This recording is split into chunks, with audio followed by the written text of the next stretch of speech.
water to feed public tax in the US for 120 days. In an isolated system, entropy can only increase. Living 20 blocks away, the low-income housing project. Residents are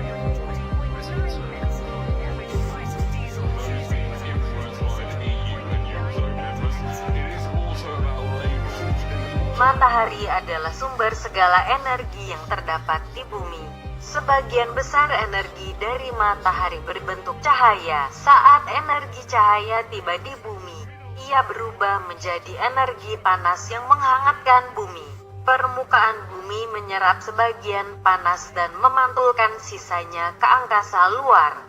Namun sebagian panas terperangkap di atmosfer karena keberadaan sejumlah gas yang populer dengan sebutan gas rumah kaca, antara lain uap air, karbon dioksida, sulfur dioksida, dan metana.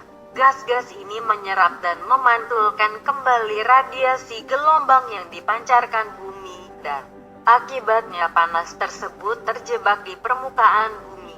Keadaan ini terjadi terus-menerus sehingga mengakibatkan suhu rata-rata tahunan bumi terus meningkat. Dan apabila suhu bumi terus meningkat, maka dampak yang akan terjadi adalah perubahan iklim, kekeringan, mencairnya es di kutub yang mengakibatkan permukaan air laut meninggi dan menenggelamkan habitat hewan-hewan kutub, sehingga hewan-hewan kutub seperti beruang kutub, penguin, dan anjing laut pun punah. Salah satu pencegahan untuk efek rumah kaca adalah mengurangi gas-gas seperti karbon dioksida dan metan.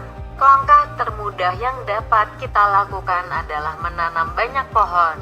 Salah satu alternatif yang dapat kita gunakan adalah bambu. Kenapa bambu?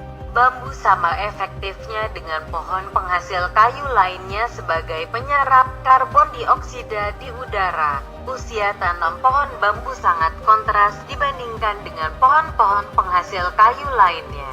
Cukup memakan waktu tanam 3-4 tahun. Pohon bambu sudah dapat dipanen, yang luar biasa.